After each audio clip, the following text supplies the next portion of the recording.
Thank you very much again, Jim McKay. And now let's get to the fight itself, to the one that has caused national controversy and national headlines throughout the past week.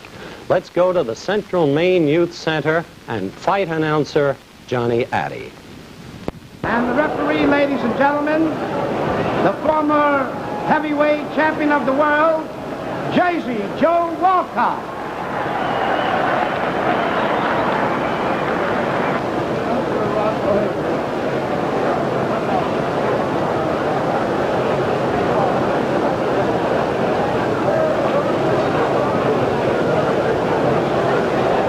Ladies and gentlemen, Intercontinental Promotions Incorporated, Robert A. Nylon, President, and Arena AA present the main event, 15 rounds, for the heavyweight championship of the world.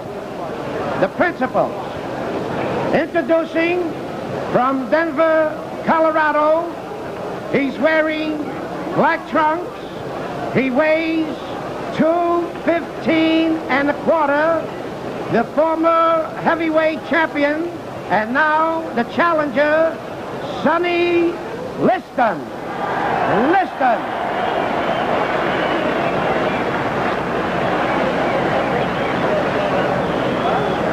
His opponent from Louisville, Kentucky. He's wearing white trunks.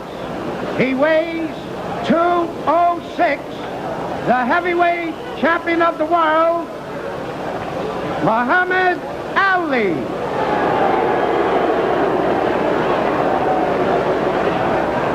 Ladies and gentlemen, Jersey Joe Walcott will now give the instructions. Well, gentlemen, this is a match you both worked very hard for, and I know you're both in good condition. I'm not going to go with a lot of preliminaries. I know you both know the rules of Maine, so I'm in here to enforce them. So I'll say to you, keep your punches up, protect yourself at all times. Good luck. Shake hands, come out fighting.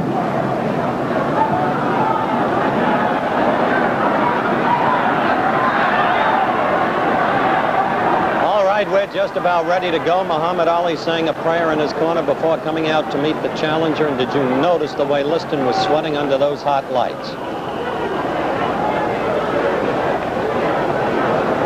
We're 15 seconds from the bell. Our ABC clock timing the fight will be superimposed at the bottom of your screens.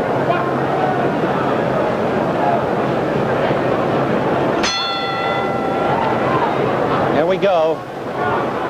Tactics the same as in the first fight, established almost immediately. Clay moving consistently to the left, virtually in a circle. Liston relying upon the left jab.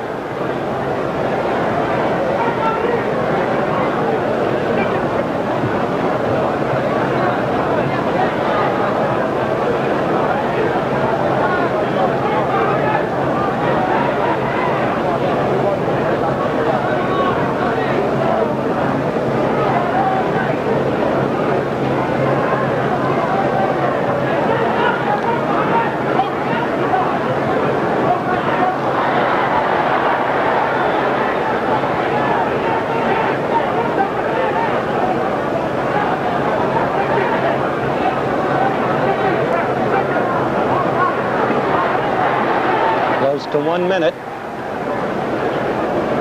1 minute, the time officially proclaimed by the Maine Boxing Commission as the end of the fight. Good right by Clay.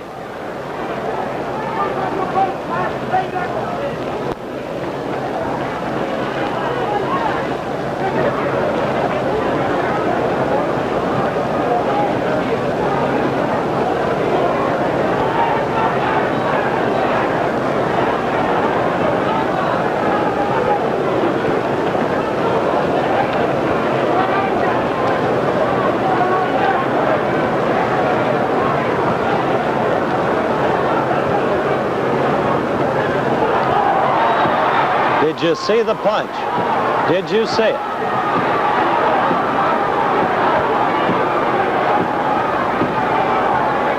By the ABC clock, 1 minute 53 seconds was 10 seconds after Liston hit the canvas. Walcott never heard the official knockdown timekeeper. Liston never heard a count.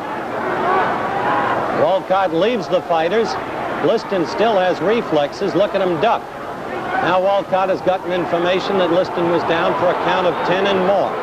And so the fight is over, and Muhammad Ali is still the champion in a scene of bedlam, chaos, and confusion.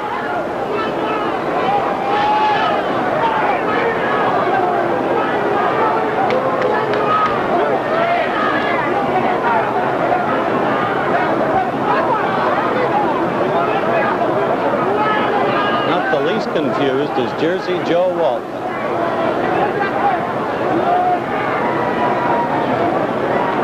The Liston frustration. Bandages come off. There is the confused one.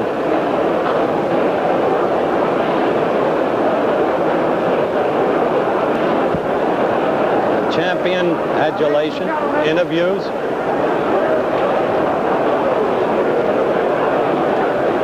Gentlemen, the timekeeper counted out Liston in 1 minute of the first round. 1 minute of the first round, the winner. 1 minute of the first round, the winner by a knockout. And still the heavyweight champion of the world, Muhammad Ali. Isn't that incredible? That they should call it 1 minute. Off come the champion's bandages now.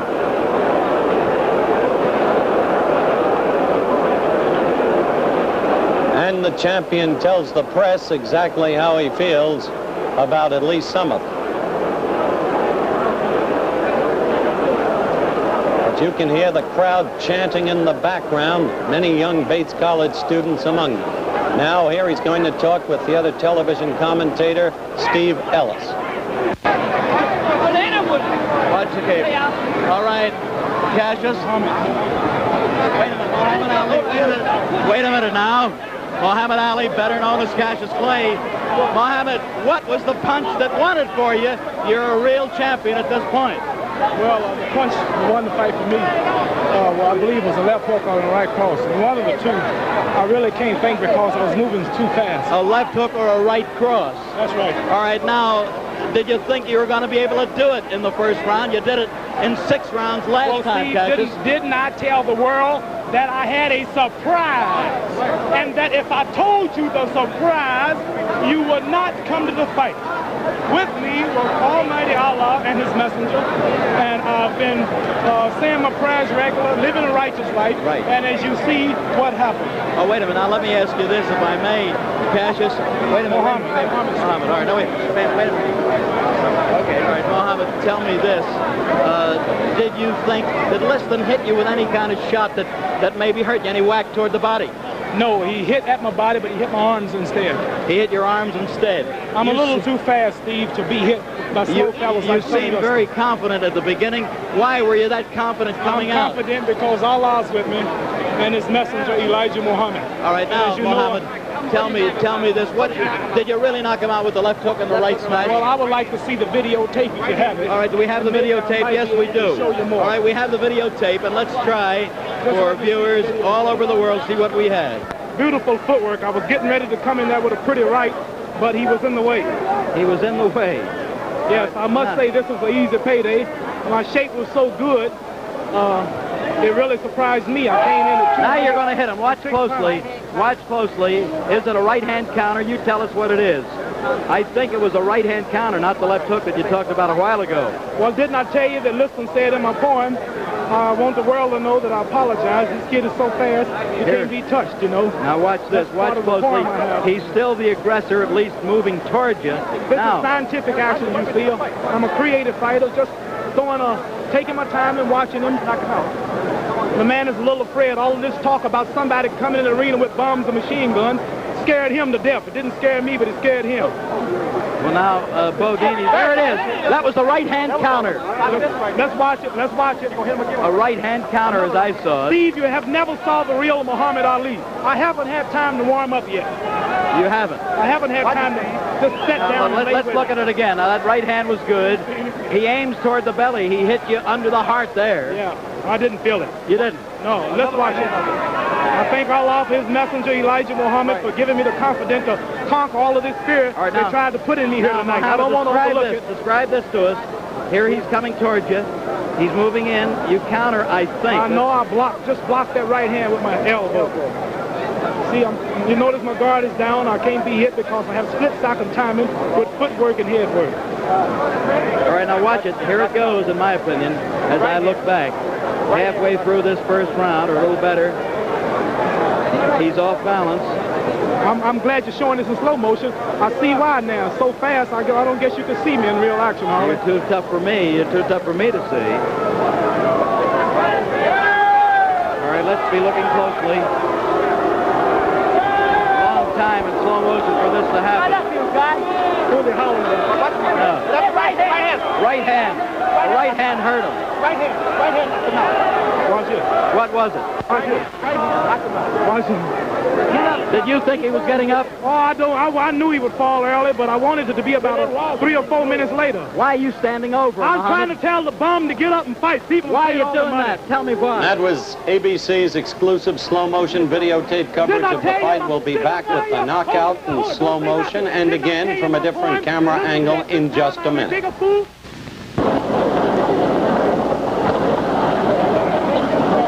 Now once again, here is the knockout in slow motion.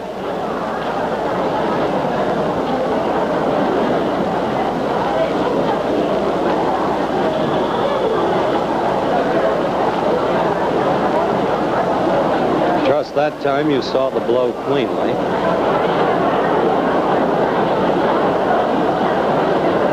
Now observe closely the extraordinary sequence of events that follows. First, the refusal of the champion to go to a neutral corner.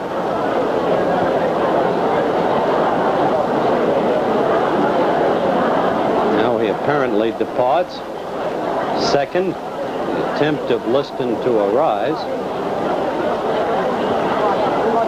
Apparently, he is unable to do so. Third, note the champion prancing about the ring. He has still not gone to a neutral corner.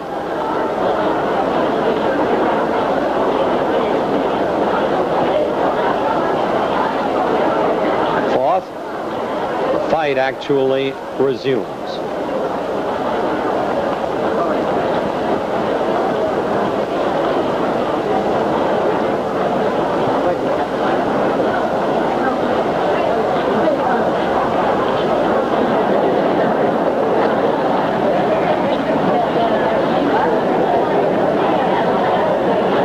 As it does, the referee departs to answer a call from the official knockdown timekeeper's corner. Sixth, Liston still has reflexes. Note the way he ducks the clay barrage. And seventh, Jersey Joe Walcott returns. He has been advised that Liston has been down for 10 seconds and more and declares Muhammad Ali the winner. And now at regular speed, here is the other camera angle we mentioned earlier. Play will be on your left as he renders the knockout blow.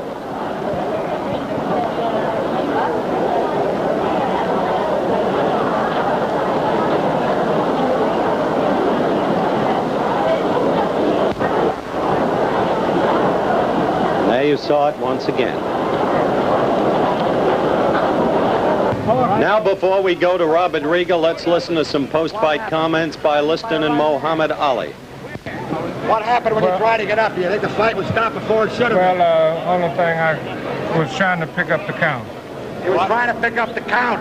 Did you hear the count? Did you know? No, I didn't. You didn't hear the count? He didn't hear the count, didn't know what it was. There was no count, he couldn't hear it. Was there a punch thrown before the right hand? No. How powerful was the punch in your opinion? It was fair. Hey, wait a minute. What is this? Fair? Said it was a fair punch. Sonny, did the punch surprise you? Clay says it was a new tactic, the counter right. It was a surprising punch.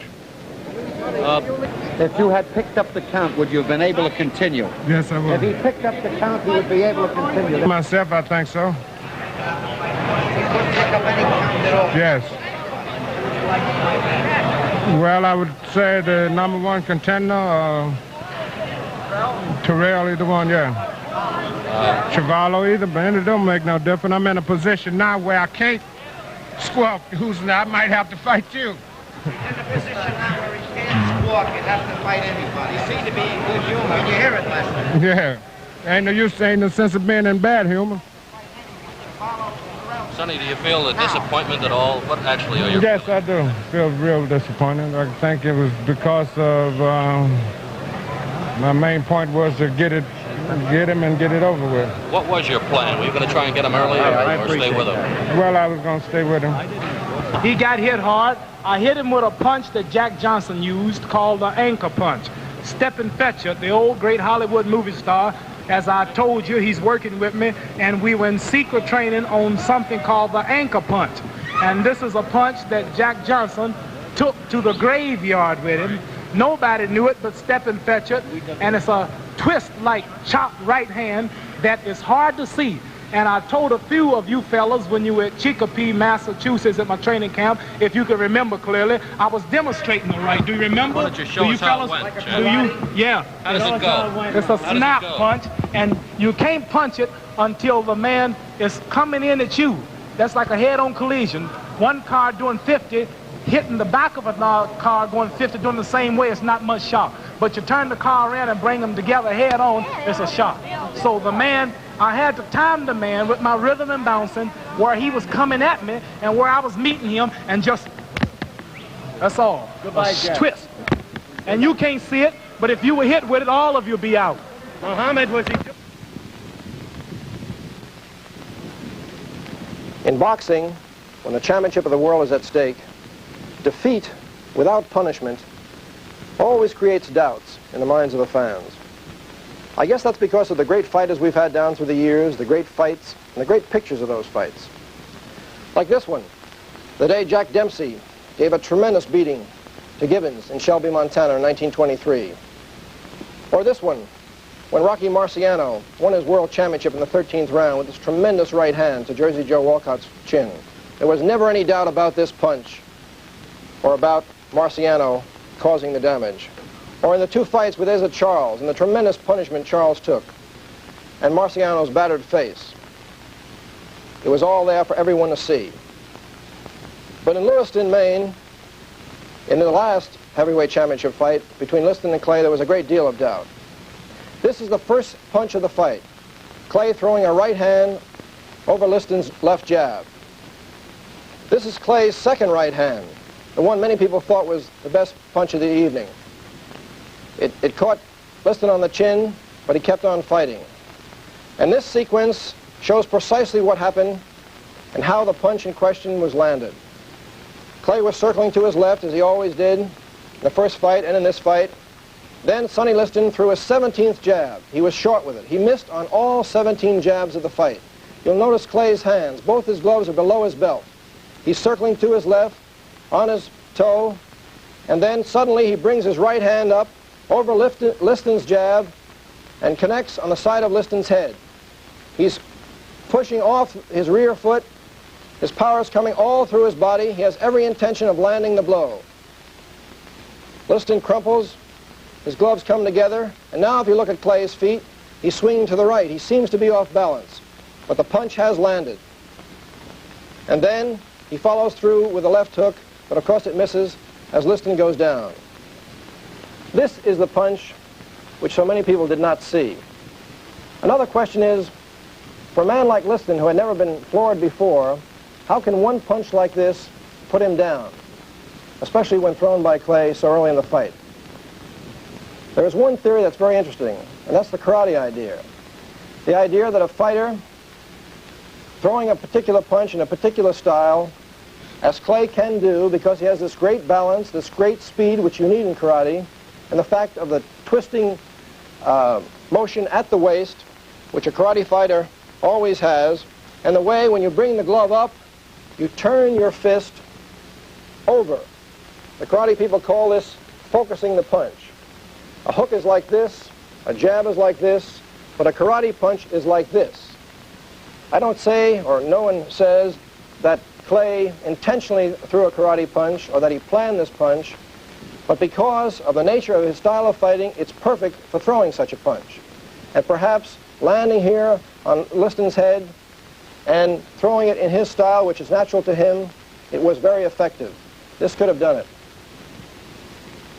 However, with all the slow motion tape, with all the high-speed film, there is one question to be answered, and one question which photography will never show. And that's, what about the integrity of a fighter, his courage and his skill and his desire to win? No camera showed it that night in Miami when Liston stayed in his corner, and no camera showed it in Lewiston. The immortals, Jack Dempsey and Rocky Marciano, will discuss this idea in a little while, but right now, the famous referee, Ruby Goldstein, and Howard Cosell. Thank you, Bob. And Ruby Goldstein is, of course, the most famous third man in the ring in boxing history. Ruby, you're in the ring. Guy gets knocked down. What do you do? Immediately, I see that the man that's caused the knockdown gets to a neutral corner, and in about 4 seconds, I'm back yelling the count into the man that's on the floor, which I pick up from the knockdown timekeeper. How do you hear it from the knockdown timekeeper? It usually comes to the count of 4. I hear it from the knockdown timekeeper in Madison Square Garden, the ball clubs, or where they hold the fights. There is a loudspeaker, and it's very easy to hear. But someplace I wound up where you couldn't hear it in some smaller clubs, and we just read the lips of the announcer.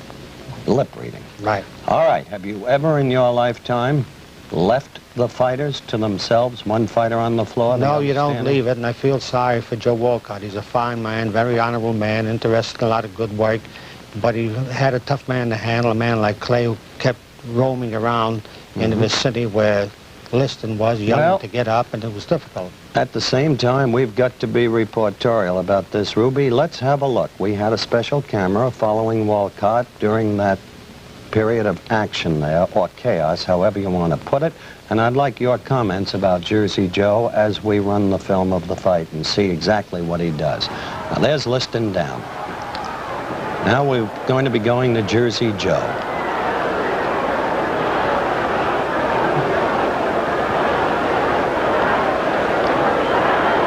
See him looking over there? What would you have been doing? Well, if you notice, he's got a little difficulty there with Clay yelling and making motions. But he didn't even go to Clay. Well, he probably don't know where the knockdown timekeeper is sitting, and he probably doesn't hear what he's saying, and he's going over to find out what's going on. It is wrong, but I feel sorry for a fine guy like Walcott. And not having heard the timekeeper, his key error was to run over there and then declare the fight over, because you can't declare a fight over, can you, Ruby, if the man is never going to a neutral corner who's not the other man? No, you don't have to count. You can tell the timekeeper to hold up the count, and that's why Dempsey had the long count in Chicago with Gene Tunney. Dempsey didn't go to the corner, and the referee didn't start the count until he did, so henceforth you had about 4 seconds more in the counter, and he could have done this here as well, but maybe it's the fact that just a once-a-year these referee. Fellows don't referee too often. Sometimes once a year, twice a year, then 3 years goes by and they don't referee, and you can forget sometimes. Anybody can make a mistake. I've made them too. Yeah, but so few and far between. Thank you so much, Ruby. Thank you, Howard. Ruby Goldstein, of course, and we'll be back with the man who was involved in the long count, Jack Dempsey, Rocky Marciano, Jimmy Cannon, the great sports writer, Bill Hines, the editor of the Fireside Book of Boxing, in a moment, right after this message. This is Jack Dempsey, a legend in his time. And Bill Hines, boxing expert, editor of the Fireside Book of Boxing, author of the great boxing novel, The Professional. Jimmy Cannon, the distinguished syndicated columnist of the Hearst Press. The hard rock from Brockton, Rocky Marciano, who never tasted defeat. These then are our panelists. They have seen the very films that our viewers have seen, and I'd like to begin with you, Jimmy Cannon, because at the bout, you were directly situated to see Clay throw the punch. Was there a punch? Yes, there was a punch, Howard, but I didn't think it was hard enough to crush a grape. The ring lights were very hot. The only explanation I can give for the way Liston fell was that perhaps he was sunstruck by the lights. It was a hoax in the sense, I don't think it was a fix in the sense that money was passed, but I don't think that Liston tried as hard as he should. He just took a punch and got out of there. That's the way it looked to me. Afterwards, when he got up, he certainly wasn't unconscious. He seemed in possession of his faculties. He ducked, knew enough to duck, about 5 or 6 right and left hands. Now, I'm not jumping on the bandwagon after the fight.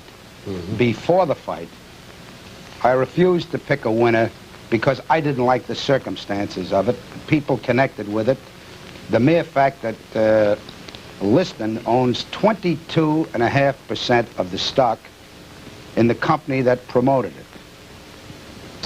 They make an excuse that he doesn't really own it anymore, but it's in the name of William Crawford. I asked Sam Margulies, who's connected with the promotion and seems to be Liston's manager, although he denies it, whose name it was in. And he said, William Crawford. And I said, who is William Crawford? And he said, Liston's father-in-law.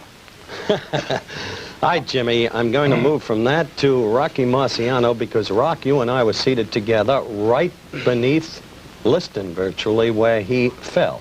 Weren't you under the impression that he slipped or tripped rather than fell? Yes, I did, because Clay was in no position at the time to throw a solid punch. He was moving from side to side in those funny moves that he makes, and it looked like he pulled back through a sort of a leading right hand without too much power.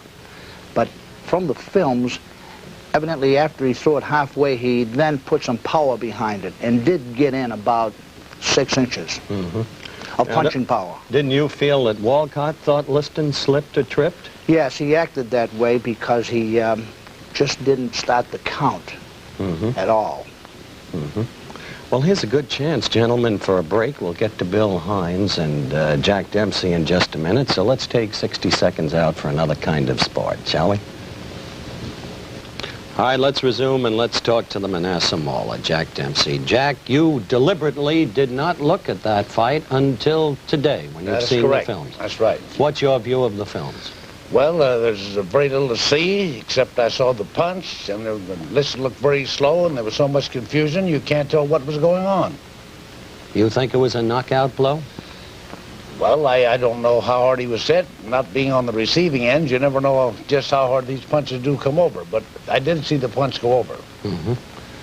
Earlier, you were quoted as saying that you didn't want to see the fight or even hear it because you expected that this kind of thing was going to happen. Well, I felt that something could happen, and I didn't want to, if you can't say something good, why say anything at all? I didn't want to say nothing. All right, Bill Hines, you edited the very film that the viewers have seen today. You satisfied that there was a sufficiency of force in that punch to knock out Liston? I think the answer, Howard, rests with Mr. Liston. If he couldn't get up, I think he belongs in Rochester, Minnesota, where the Mayo Clinic is. And if he wouldn't get up, I think he belongs in absentia. Which is where he'll likely be from here on in. I think so. Billy, the thing that puzzles me is the documented record shows that Liston had never before been felled, and Clay had never before been a one-punch knocker-outer. Now, in the wake of those facts, how could this have truly been a knockout punch? Well, I think you'd have to understand Liston's entire physical condition, and we're not sure of that. We're really not even sure how old he is. He says he's 31, and we say he's 31 plus. Certainly he looked like an old man, and as the two pros here can tell you, when you get to a certain age, you just don't live under a punch the way you did when you were young. So I think that's a factor too, Howard. Well, Rocky, when you were not so young really in your career, Archie Moore decked you with a short right that only traveled about 6 inches, didn't it? Yes, that was when I missed him with my own right hand and had the full force going. And Archie, the clever man, just stepped back just about 3 inches and hit me with the best counterpunch you ever saw. And coming in and he coming in, I just went straight forward. What do you think about when you go down? Well, you realize that you can be put down, and it's a frightening thing to know that you can be put down. The punch traveled just a short distance, and you say to yourself, he can do it again, I better be a lot more careful. or a lot more aggressive, either one. Was Clay's punch at all like Moore's? No, not really. I thought he just started it more or less to parry, and all of a sudden he saw the opening and he threw some power at the last moment. I've noticed that on the film here. He didn't have his body behind it or any real follow through. It was just a over the right arm and right on the chin. It could have hit him in a good spot and just confused him very much. Well, as our viewers can see, that punch continues to remain very much in dispute. Our guests have been Jimmy Cannon, Jack Dempsey, Rocky Marciano, and Bill Hines. Thank you, gentlemen. The mystery of the punch unanswered. That's the way it was that May 25th, 1965 in Lewiston, Maine, in a high school hockey rink where they had a heavyweight championship fight. The big questions remain unanswered. Yes, there was a punch, but was it of sufficient force to knock out a man who had never been floored before? What about the referee, Jersey Joe Walcott, and his total confusion? Incidentally, Jersey Joe was invited to appear on this show, but was unavailable. Had he counted, could Liston have been up in time? Did Liston really, for that matter, get a fair shake? And what about all of the other bizarre circumstances attending upon the fight? The way it got, for instance, to Liston. Well, some say this was the end of boxing. Congress may bring in a federal boxing commission. Some states want to wipe out boxing. But this may, in fact, have been a new beginning, because Floyd Patterson now in Sweden says he's been promised a fight in the fall. And right now, there's a man in the ring, George Chavallo, and there he is, who wants to fight the heavyweight champion. He's ready at that moment. He may get the next shot. Indeed, this may be a new beginning. That's the story of the big fight, Muhammad Ali against Sonny Liston. What about next week on Wide World of Sports? Well, next week, ABC's Wide World of Sports will be at the Commodore Hotel in New York City for the World Pocket Billiards Championship. Luther Wimpy Lassiter will be defending his title against Joe Balsas. Lassiter and Balsas meet in the finals of this competition involving an outstanding field of America's pocket billiards players. Also next week, we'll present an outstanding topical event of international significance. So be sure to check your local listings for ABC's Wide World of Sports next week. The executive producer of ABC's Wide World of Sports is Rune Arledge. The Clay Liston segment was produced for ABC by Jim Spence and Jim Colligan and directed by Marshall Diskin, Bob Delaney, and John Sedgwick. Parachuting coverage produced by Jack Lubell and directed by William Bennington. Today's remote pickups were by ABC New York and Hollywood. Nationwide and worldwide travel arrangements for ABC's Wide World of Sports made through and promotional consideration furnished by TWA Trans World Airlines. Remember to check your local listings for ABC's Wide World of Sports next week. Now, this is Howard Cosell saying so long. The preceding program was pre-recorded.